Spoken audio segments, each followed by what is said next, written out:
Bonjour et bienvenue aux actualités TVCO.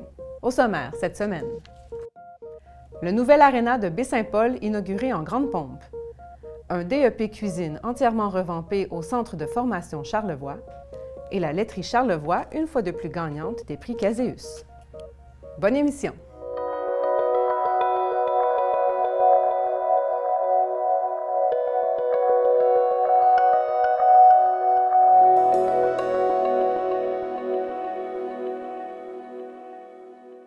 L'heure était à la fête le 23 septembre dernier pour le match inaugural du nouvel aréna de Baie-Saint-Paul. Voici notre reportage. La ville de Baie-Saint-Paul inaugurait les nouvelles installations sportives de l'aréna Luc et Marie-Claude le 23 septembre dernier et présentait pour l'occasion un match amical opposant les anciens Canadiens de Montréal à la formation locale de Hyundai Jean-Roch Thibault. C'est un projet qui déjà se trame, si on peut dire ça comme ça, depuis plusieurs années. Un projet qui est porteur pour la région. Il y a eu plusieurs demandes de financement au palier fédéral et au palier provincial, à la MRC. Et on travaillait pour célébrer ça en grande pompe. Un aréna, le dernier datait de 1974. Donc aujourd'hui, d'en avoir un à la fine pointe de la technologie où on n'a plus rien à envier aux autres municipalités du Québec. Donc on voulait préparer un spectacle en grande pompe qui aujourd'hui en mettra plein la vue. Une foule record était au rendez-vous pour cette journée festive au cours de laquelle plusieurs activités étaient organisées. On avait au-dessus de 80 bénévoles, donc c'est pas rien une grosse logistique. Marie-Hélène Turcotte, Sylvie Villeneuve, puis Isabelle Tremblay, coup de chapeau incroyable. Donc, si j'avais pas eu ces femmes-là, une équipe de hockey, ça se gagne pas tout seul. C'est pas, moi, c'est sûr, je suis en avant devant vous, mais il y a une grosse équipe de bénévoles en arrière de ça. Donc, je suis fier, puis je pense que M. le maire... On a soupé hier soir avec, puis il était très satisfait. Je pense que la population, tantôt aussi au tailgate, ça va être un moment de s'approprier les joueurs, puis de vivre de beaux souvenirs. On va faire signer des autographes, donc je pense on va avoir immortalisé, on va dire, 45 ans plus tard, la nouvelle aréna de façon convenable. Les festivités ont débuté avec le dévoilement de l'œuvre S'élancer de l'artiste Hélène Rochette. Une œuvre sculpturale dont les courbes et les textures expriment la grande maîtrise développée par les athlètes pratiquant les sports de glace, ainsi qu'un clin d'œil aux arbres et aux milieux naturels de la région. Étaient présents tous les dignitaires et partenaires principaux de la campagne de collecte de fonds, comme Simard Suspension et la Caisse des Jardins du Fleuve et des Montagnes. C'était beaucoup d'organisations, mais j'avais vraiment un bon comité qui travaillait avec moi. Cette année, j'ai fait ça différent un peu parce que ça me stressait tout le temps. Avant le match, les billets vendus, parce que je voulais que l'aréna soit pleine, puis en donnant les billets aux patins artistiques, puis au hockey mineur, puis ils sont occupés de toute la vente des billets. Ça a été super, vraiment. La foule était incroyable, puis il y a plein de joueurs qui se sont déplacés dans la région aussi. J'ai vraiment un franc succès. Sous la direction de Stéphane Quintal, les anciens Canadiens ont fait fureur, tant sur la glace que sous la tente, lors de la séance de signature. Ils ont eux-mêmes eu beaucoup de plaisir à se retrouver pour ce match spécial. Un, de porter le chandail. Deux, de revoir des gars de hockey, d'avoir des discussions de chambre de hockey, les mêmes jokes. Mais c'est le traitement aussi qu'on reçoit. Un, c'est toujours un privilège de pouvoir embarquer sur la patinoire, d'être capable encore de patiner à mon âge, de porter le chandail du Canadien. C'est toujours un privilège. Sérieusement, la grande famille du Canadien, mais de retrouver... C'est drôle, hein? Tu sais, Derek Brassard n'a pas joué dans mes années, mais on jase ensemble. Puis on se retrouve à quelque part, il y a une connexion. Fait que c'est le fun de pouvoir échanger ensemble. Il y a des gars, tu sais, il y a des gars comme Stéphane Quintal, ça fait 20 ans qu'ils ont pris leur retraite. T'as Derek Brassard qui arrête cette année. David Desharnais, pour lui aussi, là, c'est un premier match des anciens. Je l'agaçais tantôt, mais j'ai dit, regarde, tu réalises ton rêve de jouer un match des anciens Canadiens aujourd'hui. Mais non, c'est un privilège de pouvoir faire ça. Mais de se retrouver ensemble, tu as raison, que c'est un peu unique. On reste des enfants toute notre vie. Les plus vieux ont pu revivre les belles années du hockey et les plus jeunes s'inspirer des athlètes présents. Il y a peut-être un jeune aujourd'hui qui va rencontrer, que ce soit Stéphane Quintal ou Max Talbot ou Derek Brassard, qui va dire hey, moi, je peux me rendre comme lui dans la Ligue nationale. Mais ouais, c'est le fun de voir les jeunes. Puis juste ce qu'on faisait sur la patinoire, moi, je me revois à cet âge-là aussi.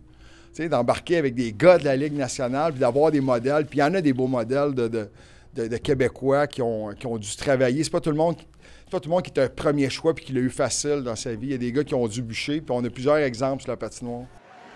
Les joueurs locaux de la formation Hyundai Jean-Roch Thibault en gardent quant à eux une expérience mémorable. L'aréna, on la fréquente depuis qu'on est né quasiment, puis là c'est le fun de venir vivre un moment avec des gars qu'on a vus à la télévision toute notre jeunesse dans notre nouvelle aréna neuve, fait que c'est vraiment un moment spécial. Comment les gars dans la chambre? Moi, je dirais bien se mettre pour vrai, là. Des gars de même, là, nous autres, on est des paysans, là, on vient de campagne, puis ils nous jasent comme si on était des grands chums, puis ils nous intègrent comme si on était dans l'équipe. Ben, le jeu est rapide, puis les gars, ils ont de l'expérience. Les gars, ils ont tout le temps la tête levée, puis ils voient le jeu, puis t'arrives, puis t'as pas à t'inquiéter. Si t'es bien placé, tu vas l'avoir, c'est sûr, direct sur la palette. La gardienne de but charlevoisienne Anne-Renée Desbiens, heureuse de ce passage à la maison, a de toute évidence conquis à la fois son public et les joueurs de l'équipe adverse. Oui, c'est toujours une belle expérience. Je suis contente de revenir à la maison, de jouer devant vraiment parents, famille, amis. Il y a beaucoup des gens que je connais personnellement. Si moi, je les connais pas, ils connaissent mes parents, ma famille. Puis Anne-Renée, je vous le dis, elle est bonne. Puis c'est pas à cause qu'on y va pas facile dessus, puis on lui donne pas de chance, là. Parce que c'est une fille, elle est vraiment bonne. Puis je pense qu'elle est motivée aussi à jouer devant ses partisans, puis c'est sa famille. Le projet de mise aux normes de l'aréna Luc et Marie-Claude est une action inscrite au plan de développement durable 2017-2022 de la ville de Baie-Saint-Paul. Il a nécessité un budget de 6,5 millions en provenance de différentes sources, soit du ministère de l'Éducation, dans le cadre du programme d'aide financière aux infrastructures récréatives et sportives, du gouvernement du Canada dans le cadre du programme d'infrastructure Investir dans le Canada, de la MRC de Charlevoix à même le fonds du parc éolien Rivière-du-Moulin et de la ville de Baie-Saint-Paul. De plus, la campagne Je donne pour l'aréna, présidée par Sébastien Thibault, a permis de créer un fonds d'animation dédié aux organismes sportifs locaux tels le hockey mineur de Charlevoix et le club de patinage artistique de Baie-Saint-Paul.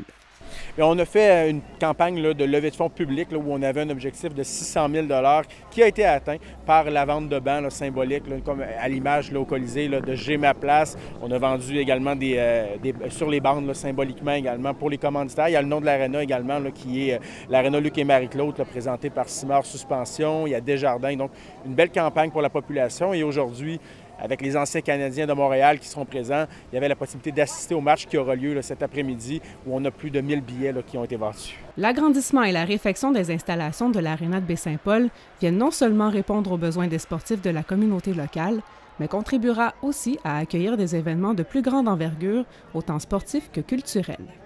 Un aréna, c'est un équipement en même temps qui fait rayonner la ville. Hein? Et oui, on en parle beaucoup au niveau sportif, que ce soit le patin artistique, que ce soit le hockey, mais en saison estivale, il va pouvoir y avoir des spectacles. Il y a différents organismes qui peuvent louer l'aréna également. En matière de culture, on a une œuvre d'art là, qui est tout simplement magnifique. Donc l'aréna, je crois que c'est la vitalité d'une municipalité. Là, ça contribue là, très fortement. Les groupes scolaires vont pouvoir venir. Donc c'est vraiment pour toute la famille et c'est une infrastructure qu'on est bien fiers là, pour que, encore une fois, là, on puisse pratiquer le sport. Ça a été la maison aussi pour moi, parce qu'avec les Rorcals, on jouait, j'ai vu qu'il y a le logo des Rorcals au mur. Je vais être honnête, je suis un petit peu perdue au début. Je suis habituée aux deux anciens couloirs, c'est tout ce qu'il y avait. Ça passait pas entre, il y avait pas... Fait que là, j'étais arrivée, d'habitude, j'étais comme, ouh, je suis confortable chez nous. Là, j'étais comme, je sais où que je m'en vais. Mais c'est vraiment beau, puis je pense que ça a fait du bien, puis ça fait un environnement un peu plus chaleureux. Tu te sens bienvenue quand tu viens ici, surtout dans le lobby, c'est clair, c'est le fun. L'importance du maintien et de la promotion des saines habitudes de vie pour une bonne santé physique et mentale ont maintes fois été soulignés par les représentants politiques lors de l'inauguration. Quand un jeune fait du sport, qui s'épanouit, puis qu'il y a une structure aussi à travers ça, on parlait de ça hier au match de golf hier, quand les gens, avec Stéphane en montant en auto, quand les jeunes ont une structure dans un cadre, bien, ils vont plus loin en général dans la vie. Puis ça leur amène d'autres rêves aussi à travers ça, donc c'est de donner au suivant. Et comme l'a si bien dit la députée Caroline Desbiens, l'aréna Luc et Marie-Claude pourra ainsi continuer encore longtemps d'être ce lieu d'appartenance rassembleur de la communauté depuis plusieurs générations.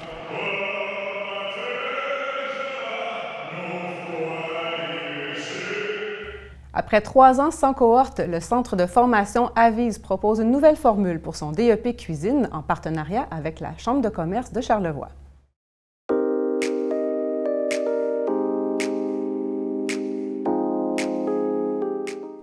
C'est suite à la pandémie de COVID-19 que le DEP Cuisine offert au Centre de formation professionnelle Avise s'est éteint, faute d'inscription. Il est arrivé toutefois là, des appels de projet pendant la COVID pour justement aider les départements à se réanimer. Puis, bien, ce qu'on a fait, c'est qu'on a décidé de participer à un de ces appels de projet-là, puis on a obtenu des fonds pour rénover notre restaurant-école. On a décidé de s'investir là-dedans. Le service des ressources matérielles du centre de service s'est engagé là-dedans aussi. Puis, en parallèle, une fois que ça a été attaché, là, c'est grâce à toutes sortes de partenaires, là, la Commission des partenaires du marché du travail, Desjardins, DSI et compagnie. Et puis, bien, une fois que tout ça a été attaché, bien là, on s'est intéressé au programme d'études. Non seulement le centre de formation s'est doté d'un nouvel îlot numérique de formation et de nouveaux équipements de cuisine, le restaurant-école est aussi mis au goût du jour. Un projet sur 3 phases qui reste encore à compléter. Bien, déjà, on avait des installations qui étaient vraiment très intéressantes. En formation professionnelle, il faut qu'on soit capable d'offrir du service à 22 apprenants. Fait qu'on a déjà des cuisines qui sont complètement équipées pour 22 élèves.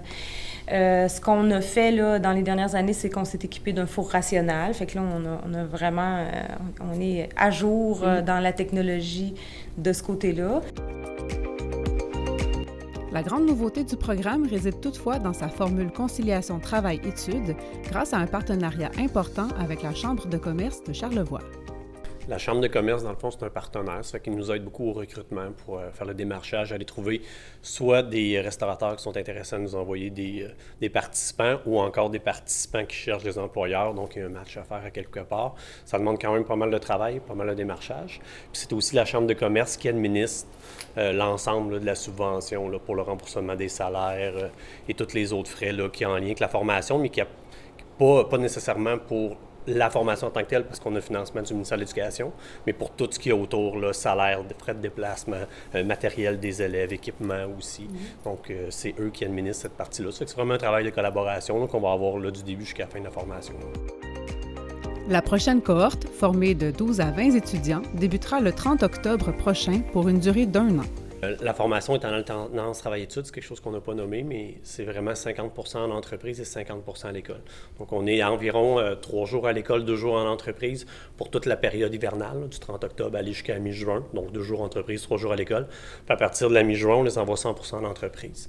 Ils reviennent ensuite en septembre avec encore une alternance école-entreprise pour terminer le 7 octobre prochain. Puis, on a coordonné aussi le calendrier scolaire. C'est beaucoup comme ça qu'on travaille. Là. Dans Charlevoix, vu que la région est tout petite, bien, on est assez proche des entrepreneurs, mais on a coordonné le calendrier scolaire pour répondre aux besoins des entreprises. Là. Si on se fait dire « Ouais, mais moi, ça va être difficile en septembre de te renvoyer l'élève parce que, bien parfait, on va donc mettre plus d'heures en entreprise en septembre. » Fait que, on joue avec ça. De plus, grâce aux différentes subventions des partenaires impliqués, les étudiants seront rémunérés pour l'entièreté de leur formation et les entreprises participantes en ressortent aussi gagnantes grâce à une aide financière qui peut couvrir de 50 à 70 % du salaire de leurs stagiaires. Ils sont gagnantes, mais ils ont une part aussi à faire dans le sens où est-ce que quand on travaille de l'alternance travail-études à 50-50, 50% du temps en école, 50% en entreprise, du temps en entreprise, l'entreprise hérite quand même de la responsabilité de développer les compétences de l'apprenant. Avec un superviseur, là, il y a un enseignant qui va superviser tout ça, mais il y a un changement de culture là, qui se rapproche un peu à ce qui se vit en Allemagne, en Suisse, là, le compagnonnage, fait que l'entreprise qui s'embarque là-dedans, il faut quand même qu'elle soit consciente, qu'elle prenne part de développement des compétences. Les entreprises peuvent d'ailleurs elles-mêmes inscrire des employés à la formation ou s'inscrire sur la liste pour recevoir des étudiants libres. Finalement, restez à l'affût car un autre programme est à venir sous forme de perfectionnement au courant des prochains mois.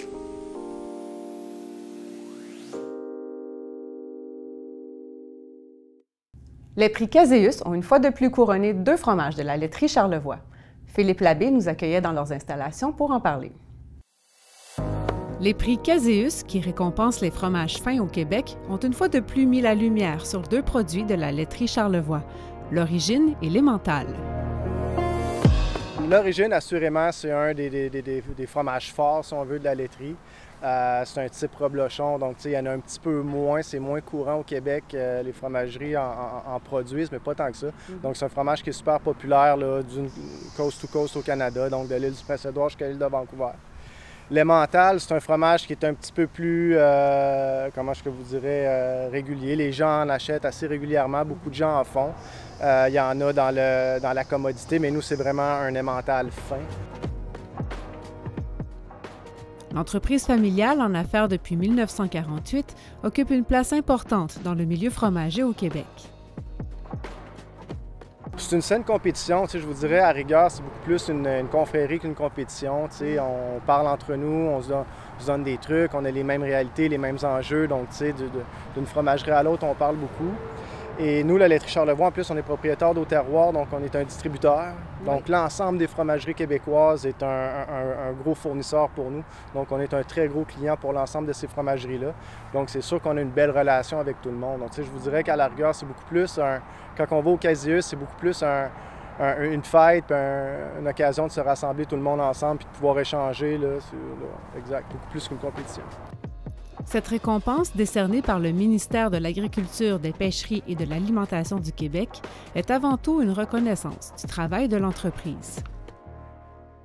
C'est pas quelque chose que les gens vont rechercher, le logo des Casius sur un produit ou lorsqu'ils magasinent un fromage. Par contre, c'est sûr que ça vient confirmer le travail des fromagers parce que les paramètres qui sont jugés, c'est des paramètres très techniques, très stricts. Donc, tu peux avoir un fromage super populaire. C'est pas parce qu'il l'est qu'il va nécessairement gagner, il faut qu'il réponde à certaines normes. Et quand tes fromages y répondent, c'est signe que tes fromagers font un travail exceptionnel. Puis je pense que c'est ça qui est le plus important, c'est vraiment un salut aux équipes qui se lèvent à tous les matins pour produire des produits de qualité. Employeurs importants pour la région, les Labbé en sont maintenant à leur 4e génération impliquée dans la laiterie et déjà la 5e se prépare à y prendre sa place. Le terme « famille » prend toutefois une notion beaucoup plus grande pour l'entreprise toujours engagée au sein de sa communauté. Sinon, évidemment, il y a plein de gens qui travaillent encore ici, que leurs pères ont travaillé ici, que leurs mères ont travaillé ici.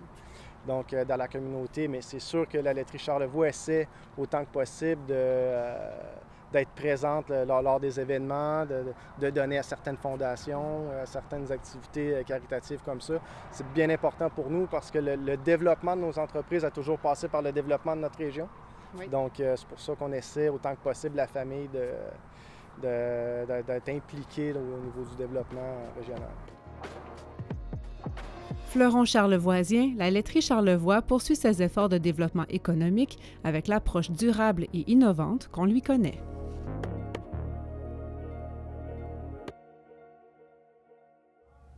C'est ce qui conclut les actualités cette semaine. Au nom de toute l'équipe, merci d'avoir été des nôtres et à la prochaine.